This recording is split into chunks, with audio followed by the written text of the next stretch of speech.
కబీర్ దాస్‌ది ఒక దోహా ఉంది సార్. 'కాల్ కరే సో ఆజ్ కరే సో అబ్, పల్ మే ప్రళయ్ హోయేగో బహోరీ కరేగా కబ్.' Life ends in a moment sir. అంటే మన దగ్గర ఉన్న తక్కువ టైంలో గూడా మనకు కొన్ని సార్లు మన చేతిలో నుంచి టైం ఎళ్ళిపోతుంది. దాని గురించి ఈ టైం గురించి ఒక 3 యాస్పెక్ట్స్ డిస్కస్ చేద్దాం అనుకుంటున్నాను మీతోటి. ఫర్ ఎగ్జాంపుల్ సార్, ఇప్పుడు మా ఫ్రెండ్ ఒకతనున్నాడు.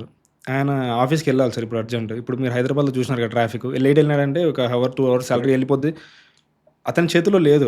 యాక్చువల్లీ ఈ ట్రాఫిక్ అనేది, రోడ్ సిస్టమ్ అనేది నాకు తెలిసి ఒక లార్జర్ ఎకానమీలో బ్లడ్ ఫ్లో లెక్క, వెసెల్స్ లెక్క కరెక్ట్. అని నా ఒపీనియన్ సార్ యాక్చువల్లీ. సో, అదే సరిగ్గా లేదు. పాత్ హోల్స్‌తో ఉన్నది. ప్లస్ అది ఒక రకంగా అబ్స్ట్రాక్ట్ చేస్తున్నది. సో, ఆ ఎకానమీ అనేది అంత హెల్తీగా ఎలా ఉంటదనని నా డౌట్. 100% రైట్. ఇప్పుడు మనం ఎంత కష్టపడ్డా కూడా 180 మన చేతుల్లో ఉంటుంది. ఉదాహరణకి ఇప్పుడు మీరు పాడ్కాస్ట్ చేస్తున్నారు. సరే, మీరు సమాజంలో మంచిని పెంచాలని చేస్తున్నారు. కానీ ఎంతో కొంత డబ్బులు రాకపోతే నడవదు. ఎవరికైతే రేపైనా ఆదాయం కూడా రావాలి. కాబట్టి ఒక వ్యాపారంగా కూడా అనుకుందాం. పెద్ద లాభం లేకపోయినా కూడా. ఓకే. దీనిలో 185 మీ చేతుల్లో ఉన్నాయి. మీరెంత నైపుణ్యం మీకున్నది, మీరెంత కష్టపడతారు, మీరెంత సమర్థంగా పనిచేస్తారు, ఎంత ఎఫిషియెంట్గా మేనేజ్ చేస్తారు, ఎంత ఎంత స్థాయి గల విశ్వసనీయత ఉన్నటువంటి గెస్టులను మీరు ఆకర్షించి వాళ్ళతో కూర్చోగలరు, వాళ్ళని ఒప్పించగలరు, ఎంత లోతైన చర్చ, పనికొచ్చే చర్చ చేస్తారు, ఎంత ఆసక్తికరంగా చేస్తారు, ఎలాంటి కెమెరామెన్ ఉన్నారు, ఎలాంటి ఎక్విప్మెంట్, ఇంత మన చేతుల్లో ఉంది. యాహ్! మన జీవితంలో చాలా భాగం మన చేతుల్లో ఉంది. కానీ ఓ 15% మన చేతుల్లో లేదు. మనకు అవసరం. ఓకే. మనందరం ఇప్పుడు ఇవాళ 11 గంటలకు 11:30కు ప్రోగ్రామ్ అనుకున్నాము. 11:30కి ఇక్కడ రావటమా లేదని చెప్పన్నది మన చేతుల్లో కొంతే ఉంది. అక్కడ టైంకి బయలుదేరినా కూడా మధ్యలో ట్రాఫిక్లో గంట సేపు ఆగాం అనుకోండి, మనం ఏం చేయలేము అక్కడ. ఓకే. లేకపోతే ఇక్కడ ఈ టైంలో కరెంట్ ఉందా లేదా, ప్రతి ఇంటికి మీరు ప్రత్యేక జనరేటర్ పెట్టుకోగలరా?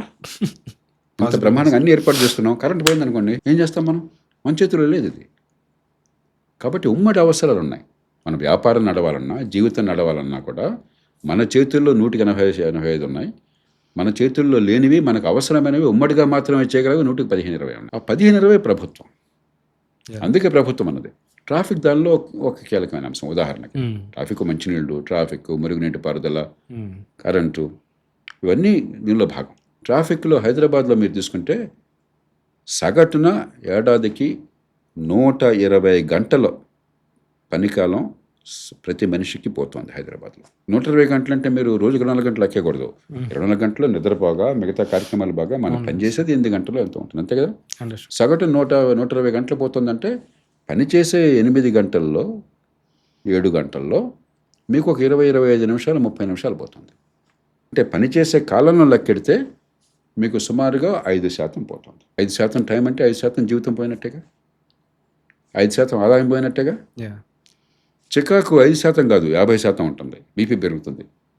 మధ్యలో ట్రాఫిక్లో ఉంటే అక్కడ ఏదో దానికి మీటింగ్కి వెళ్ళాలి, మరొకటి కావాలి, అయితే ప్రాణం పోయే పరిస్థితుంది, డాక్టర్ దగ్గరికి వెళ్ళాలా, అంబులెన్స్ ఆగిపోతుంది, లేదా అర్జెంటుగా ఫలానా ముహూర్తానికి ఫలానా టైంకి అక్కడ చేరుకోవాలా, లేదా పరీక్షకి వెళ్ళాలా, పరీక్ష కరెక్ట్గా టైంకి వెళ్ళకపోతే మనం లోపలికి వెళ్ళలేరు. సో ఆ వచ్చే ఆందోళన 5% కాదు, 50% ఉంటుంది, 100% ఉంటుంది. కాబట్టి ట్రాఫిక్ని సరిగ్గా నియంత్రించడం నా బాధ్యత అనే ప్రభుత్వాలు లేకపోయినట్టయితే వీడు డ్రామాలు చేయటం. ఎందుకంటే వాడు ప్రభుత్వంలో కూర్చున్నాడు, ఏం చేస్తున్నాడు, వాడికి ఒక పైలట్ కారు, వాడికి ఇంకో కారు, వాడి కోసం మనందరిని ఆపేసేసి అక్కడ వాడి కోసం గ్రీన్ లైట్ ఇచ్చి పోలీసులు 100 మంది పంపిస్తున్నారు.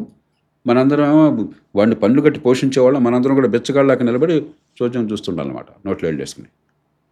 ఇది మన ట్రాఫిక్ మేనేజ్మెంట్. ఉన్నతాధికారులకి లేకపోతే మంత్రులకి ట్రాఫిక్ బాగా అందుబాటులో అంటే బాగున్నట్లక, మనందరం అలా లాభం లేదు. ఇది కాదు ప్రభుత్వం పని. ట్రాఫిక్ పని అసాధ్యమైదేమన్నా, అరే మనకి బ్రహ్మాండమైన మెట్రో ఉంది హైదరాబాద్లో. అసలు దేశంలో లాంగెస్ట్ మెట్రో ప్రైవేట్ సెక్టర్ నుంచి వచ్చింది మన నుంచే ఫస్ట్. అసలు ప్రపంచంలో చాలా అరుదుగా వచ్చింది, బ్రహ్మాండంగా చేశారు. 22,000 కోట్లు ఖర్చు పెట్టాం ఆ మెట్రో కోసం అని చెప్పని. ఆ మెట్రో ఫ్రీక్వెన్సీ పెంచలేకపోతున్నాం. ఎక్కిరిసి మెట్రో నడుస్తున్నా కూడా మెట్రోలో ఫ్రీక్వెన్సీ పెంచలేకపోతున్నాం. ఎందుకని? 22,000 కోట్లు ఖర్చు పెట్టిన తర్వాత కొత్తగా ఈ కోచ్లు కొనాలంటే 300 కోట్లు కావాలా, 300 కోట్లు లేవు. అదే సార్, అదే ఇదే వ్యాపారం అనుకోండి, ఏం వ్యాపారంలో దివాలా తీస్తాం, పనికిరాని గాడిదని తిడతాం మనం. మన ప్రభుత్వం అట్లా చేస్తుంది మన డబ్బులతో. 22,000 crores ఖర్చు పెట్టి. ఎగ్జాక్ట్లీ. ఈ ప్రశ్న అందరిలో రావాలా, అరే 22,000 కోట్లు మన డబ్బులు కదా, ముఖ్యమంత్రి పెట్టలేదు కదా, మనం కదా ఖర్చు రేపు పొద్దున, ఓకే. మన పన్నుల డబ్బుల నుంచి పోతుంది కదా. ఇంత ఖర్చు పెట్టాక వినియోగంలాగా రావడానికి 300 కోట్లు కోచ్లు ఎందుకు కొనలేకపోతున్నారు? అది కొనకుండా ఇంకో 50,000 కోట్లు మెట్రో వేస్తాను ఎందుకు అంటున్నారు? ఇంకో 1,00,000 కోట్ల మెట్రో, 50,000 కోట్ల మెట్రో ఎందుకు చెప్తున్నారు నాకు? దాదాపు 550 million gallons per day, MGD అంటాం.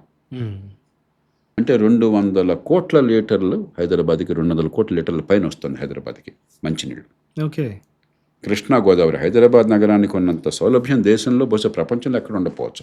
2 పెద్ద నదులు 2 పక్కల ఉన్నాయి, బ్రహ్మాండంగా నీళ్లు తీసుకుంటున్నాం. అయినా మంచినీళ్ళు ఎందుకంటలేదు? లండన్ కంటే నీళ్ళు ఎక్కువ ఇక్కడ హైదరాబాద్కి వస్తుంటే ఓకే. మరి అక్కడ లండన్లో నీళ్ళు లేవని ఏ ఇంట్లో వాడు అనుకోడే, టోక్యోలో వాడు అనుకోడే, న్యూయార్క్లో అనుకోడే. మన హైదరాబాద్లో ఒక్కింట్లో అన్నా మాకు ఏం ప్రాబ్లం లేదండి, మున్సిపల్ వాటర్ పుష్కలంగా వస్తుంది చెప్పాలి, చెప్పండి నాకు. కాబట్టి ట్రాఫిక్ని చూసినట్టయితే ఒకటి ఈ మెట్రో కానీ, ఆర్టీసీ కానీ, ఎంఎంటీఎస్ రైల్వే వాళ్ళది కానీ, ఈ మూర్తికి సంధానం లేదు అసలు. ఎవడి పని వాడిదే, ఎవరికి వారే ఏమన్నా తీరే. ఈ 3 ఉన్నదే మనందరికీ ట్రాఫిక్ కోసం కదా, ట్రాఫిక్ మేనేజ్మెంట్ మన ట్రాన్స్పోర్ట్ కోసం కదా. ఈ సంధానం అయ్యే సింగిల్ సిస్టమ్ పెట్టారనుకోండి, ఒకే సంస్థ, ఒకే టికెట్, నాకు అనవసరం ఓకే. ఇది కానీ అది కానీ అది కానీ. ఇప్పుడు లండన్ వెళ్ళారనుకోండి, మీరు అక్కడ లండన్ ట్యూబ్ అంటారు, ట్యూబ్ ఎక్కచ్చు, అండర్ గ్రౌండ్ మెట్రో ఉంటుంది, ఆర్టీసీ లండన్ బస్ ఎక్కచ్చు, లండన్ రైల్వేస్ ట్రైన్ ఎక్కచ్చు. ఆ టికెట్ ఉంటే చాలు, ఎక్కడికి వెళ్ళచ్చు. అన్నిటికీ అనుసంధానం ఏంటి కదా సార్? ఆ ముట్టుకు ఒకటి అథారిటీ. ఓకే. ఆ ముగ్గురు వాడు లింక్ చేసి చూస్తారు, దీనికి అది నెక్స్ట్ కనెక్షన్, దీనికి కనెక్షన్ అని చూసుకుంటారు. దీనికి ఖర్చు ఏం కాదు, ఇంత టెక్నాలజీ ఉంది మనకి. 2 అది పోయి బాగు చేసినా కూడా ఇక్కడి నుంచి ఆ మెట్రో స్టేషన్కో బస్ స్టాండ్కి వెళ్ళడానికి మనకి తలప్రాణం తోక్కొస్తుంది. బ్రాండ్లు ఉన్నాయి, మీకు సరైన ఏర్పాట్లు లేకపోతే, రోడ్డు పక్కన కనీసం పేమెంట్ లేదు, లేకపోతే ఇక్కడి నుంచి అక్కడికి ప్రైవేట్ ట్రాన్స్పోర్ట్ అయినా, లేకపోతే వేరే చిన్న బస్సు కానీ ఇంకోటి కానీ ఏర్పాటు లేదు, లేకపోతే కంఫర్ట్గా నడిచిపోవడానికి 300-500 మీటర్లు అయినా కూడా ఈ మంట అంటూ నడిచిపోతే హీట్ ఎగ్జాషన్, హీట్ స్ట్రోక్ వస్తాయి. అది లేదు. కాబట్టి ఆ ఫస్ట్ మైలు లాస్ట్ మైల్ కనెక్టివిటీ లేదు. అక్కడి దాకా బాగున్నా అక్కడి నుంచి ఇంటికి వెళ్ళాలంటే మనకి ఒక 40-50% టైము, 60% దాకా టైము, ఖర్చు ఈ ఫస్ట్ మైలు లాస్ట్ మైల్లో పోతుంది. ఓకే. అది సులభంగా చేయొచ్చు. ప్రైవేట్ పెట్టండి, రకరకాలు పెట్టండి, దాని పద్ధతులు ఉన్నాయి. 3 ట్రాఫిక్ రూల్స్ ఎన్ఫోర్స్ చేయండి. అరే రోడ్డు మీద మన కార్ పార్క్ చేసి ఉంటుంది, ఉన్న రోడ్డు ఉన్నా కూడా అక్కడేదో ఎంక్రోచ్మెంట్ ఉంటుంది, మనం పట్టించుకోం అసలు. ట్రాఫిక్ అయితే కంజెస్ట్ అయిపోతుంది. ఈ 3 ఖర్చు లేని పనులు దీంతో మొదలెట్టండి, చాలా మార్పు వచ్చేస్తుంది. ఎందుకంటే హైదరాబాద్ విశాలమైన రోడ్లు ఉన్నాయి. ప్రభుత్వాలు ఔటర్ రింగ్ రోడ్ దగ్గర నుంచి మెట్రో వేశారు, ఔటర్ రింగ్ రోడ్ వేశారు, మౌలిక సదుపాయాలు చాలా సిటీస్తో పోలిస్తే ఢిల్లీ మినహాయిస్తే మనకి మంచి బాగున్నది. అంగట్లో అన్నీ ఉన్నాయి, అల్లుడు నోటీస్ అని ఉన్నది. పనికి మాలిన ప్రభుత్వాలు ఉన్నాయి. అందుకని ఉమ్మడి సేవలు కంటే ముఖ్య ప్రభుత్వం అంటే ఈ పార్టీయా, ఆ కులమా, ఎవడెమ్మెల్యేడు, ఎవడైతే మనకేం కావాలయా. నాకు ఉమ్మడి సేవలు ఎట్లా అందినాయి, మంచినీళ్ళు అందుతున్నాయా, మురుగునీటి పారుదల బాగుందా, వర్షం వస్తే వరదలు లేకుండా ఉన్నాయా, మంచి పార్కులు సౌకర్యాలు ఉన్నాయా, చట్టబద్ధ పాలన ఉందా, ఏమైనా తగాదా వస్తే పరిష్కారం గొండా దగ్గరకో ఎమ్మెల్యే దగ్గరకో పోయేది కాకుండా, లేకపోతే అన్యాయాన్ని సహిస్తూ కళ్ళనీళ్ళు కాచడం కాకుండా నాకు న్యాయం జరిగే ఏర్పాటు వేగంగా ఉందా, నా పిల్లలకి రక్షణ ఉందా, రోడ్డు మీదకి వెళ్తే ట్రాఫిక్లో యాక్సిడెంట్స్ కాకుండా ఏర్పాటు ఉన్నాయా. ఇది ప్రభుత్వం. ఇంత పని చేస్తానంటాడు, భూములు కబ్జా చేస్తానంటాడు, మరొకటి అంటాడు, ఇంకోటి చేస్తానంటాడు. ఒక 3 సొల్యూషన్స్ చెప్పండి sir, we can start with solving traffic. ఈ 3 ప్రశ్న మొదలెట్టండి. ఒకటి,